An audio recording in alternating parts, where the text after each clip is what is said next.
welcome to this colognes channel for men. Today I'm going to rank top colognes for men of this year. I researched it and took this list from the US since it's one of the biggest markets, from Ulta's website. Some of them I'm really surprised that are on this list. Some of them I'm like, yes, I love it.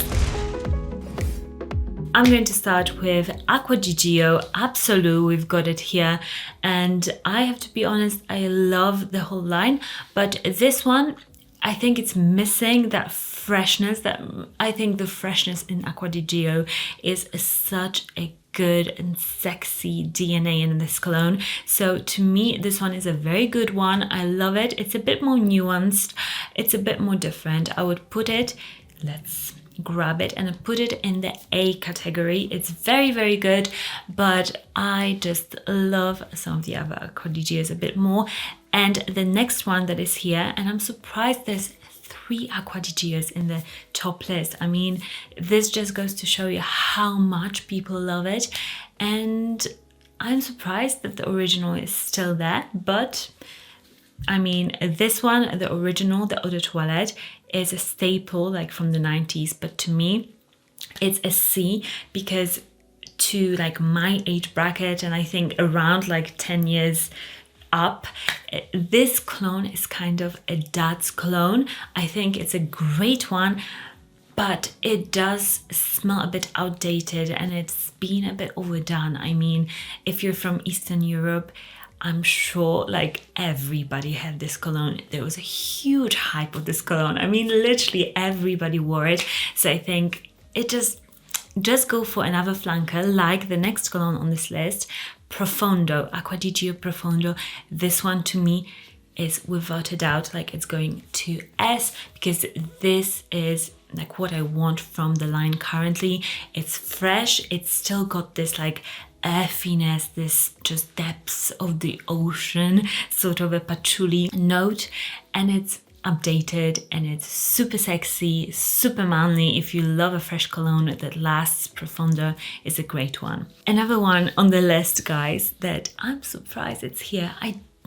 This is an unpopular opinion, I bet, obviously, because it's in the top 20 list, but Carolina Herrera Cobalt, Bad Boy. I don't really get the line. I don't get the hype. Some of the flankers are good, yeah, solid fragrances, but to me they're very intense and kind of a bit overdone. Like, to me there's just something forceful about them. I'm not the biggest fan, I have to say. I don't know, let me know in the comments if you get the hype, but to me this is a D.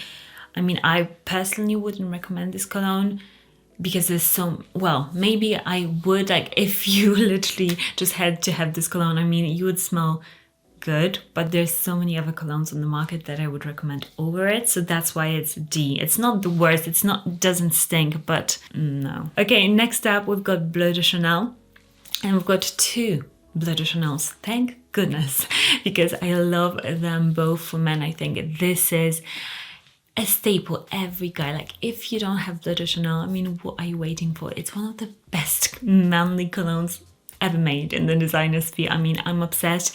We've got the Eau de Parfum. Eau de Parfum is excellent. To me, this is an S. Again, an S. This I would recommend to any guy out there. It's masculine, it's beautiful, it's sexy, it's perfect for the office. I love it. I love it so, so much. And then we've got the Eau de Toilette. Eau de Toilette to me is kind of the worst from the whole line, I would say. So it's still great, but it's the worst from all the available Bleu de Chanels. So I would just put it in the B section, because I still would find it sexier than Aqua GIORGIO, the Eau de Toilette, but I think you'd be better off going for Eau de Parfum. Then we've got, I'm so glad Dior Elixir is on this list. Dior Sauvage Elixir. This is a hit of a cologne. This cologne, I get comments all the time from you guys saying you get compliments for this cologne all the time, and I'm not surprised because it's so good. It's so intense. If you want an intense blue but like kind of more robust and more classic cologne, that is like the perfect blend of Dior Sauvage and like something a bit more sophisticated, let's say. This is amazing and it lasts. So for me, this is an S. Again, this is just great. Next up, we've got Coach. I am surprised it's on the top of this list, but I have to admit, I kind of forgot about it. But every time I'm reminded of it, I have to admit it's a great one. It's great. It doesn't last that long from my experience, but it is a great, solid money cologne that I forget about. Maybe it's a bit forgettable. So I would say it's great. I would put it in the B category because I do forget about it. So there's a reason why it's not that memorable, you know, but it is a solid one. And it's not that expensive at discounters, I bet. So I'll link some of my favorite discounters for you down below. Next up, we've got Burberry Hero. I think it's a bit boring. I would say it's a C for me because if I smelt it on a guy, I'd be like a bit disappointed, you know. I mean, like, put a bit more effort. That's what I would think. Next up, we've got Dolce&Gabbana Light Blue Original, not the Intense, sadly. And I'm like, why do people keep buying this over the Intense? That's what is bugging me a little bit from this list, because the Intense one lasts longer and it's just better. It's similar, very similar scent. So this one would have to be a C again, because if you chose this one, you wouldn't be smelled that much compared to the Intense version. And yeah, it's just, I've got beef with somebody who chooses this one over the Intense. I just don't want to give it credit. Next up, I'm so happy that Jimmy Choo is on this list. I've been raving about this cologne. I got it and I was like, this is so sexy. It's like a shower fresh, icy cologne. The only issue is longevity with this one, so you really have to like keep it on hand, respray it, but it's so good. I wish they made an Intense version of it because it's so good. The DNA, I'm just going off the scent alone, it is S. I mean, like, I'm obsessed with it. If you ever smell it, you'll be like, I get it. It's so good. It's just simple but really good. Next, we've got 1 Million. 1 Million from Paco Rabanne, the original, is still one of the best sellers, which is mind-blowingly amazing in my opinion, because it's such an affordable cologne. It's been around forever and it still just gets the hype. And I get it. I'm one of those, I don't know if you guys are, but let me know if you are in the comments, if you're one of those people that still think that 1 Million is amazing. To me, yes, I've smelled it all my life, pretty much, on loads of people, but I think this cologne is still great. I still enjoy it when I smell it on men. I'm like, ooh, this is a damn good cologne. The cinnamon and the vanilla, it's so punchy, it's so intense. Smells amazing in the air. So to me, this is A. It's not quite there with S, but it's still great. Next up, we've got Prada Luna Rossa, and this is the Eau de Toilette. It's a very clean smelling fragrance. I do own this one, and I would say that this is a perfect office fragrance, and I love how Prada does their like clean fragrances. To me, this is a masterpiece. This is something that if I smelt it on a guy in an office, I would be like, oh, like this guy knows his colognes. So this is an S. Definitely a great one. Next up, we've got 2 Dior Sauvages. I'm not surprised to see them on this list. Eau de Toilette and the Parfum version. Eau de Toilette is a great one still. I do enjoy it. I kind of think it's a bit overdone in terms of like so many people wear it, but if I was to smell this for the first time in my life, I would be obsessed with it. So I have to go with that. I know that some people are like, oh, Dior Sauvage is boring, because it's so good, because so many people know it, but it's still amazing. I would put it in the A category. And the Parfum version, it's just for you wearers of it. The Parfum is a bit less projecting, so get Eau de Toilette if you want a really projecting fragrance, but the Eau de Parfum to me is a bit more complex. Me personally, I would put it in the S category because I enjoy how smooth it is. It's a bit more moody, it's a bit more seductive, whereas Eau de Toilette is like just very aggressive, I would say. Perfect like going out fragrance, but the Parfum for every day would be my pick. Next we've got Valentino's. Their new release I think is going very well, and I do own both of these. So Valentino Intense, born in Roma.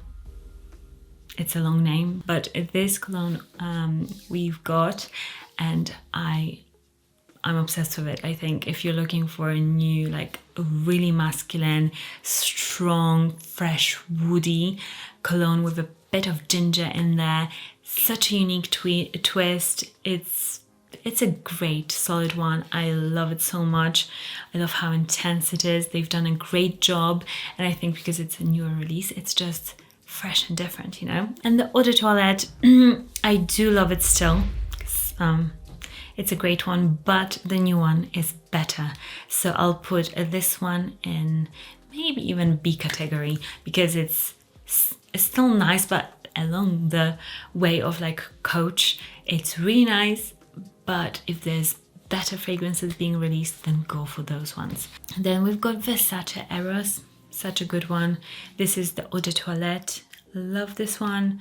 I would put it in A, because it's a great one for me to recommend to you guys.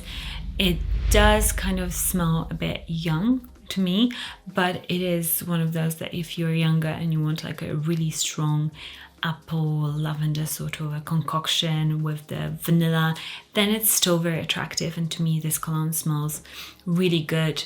Like when it projects off the body, like on the scent strip, doesn't do it justice. Like try it out, like just put it on somebody and see how you experience the cologne, because it really smells. I totally get why women are obsessed with it. And then we've got Eau de Toilette, I believe, which is very nice, but very fresh and kind of watered down version of the Eau de Parfum. So I think it's an amazing one for the summertime, but I do prefer the fresh Why fresh version. That one is to me the most summery, like cooling, just so good.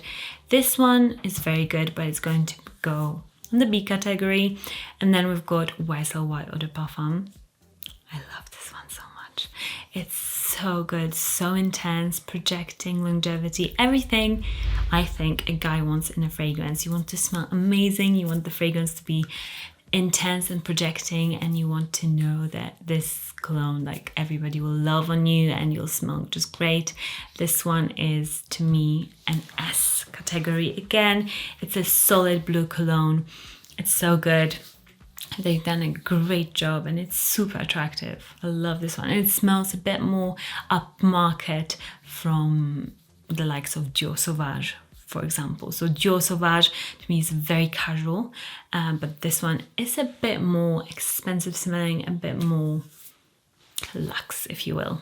I'll link all of my favorites from the S list down below for you guys to shop, and subscribe if you haven't already if you want to discover new colognes all the time, and comment which cologne is missing from the S tier list.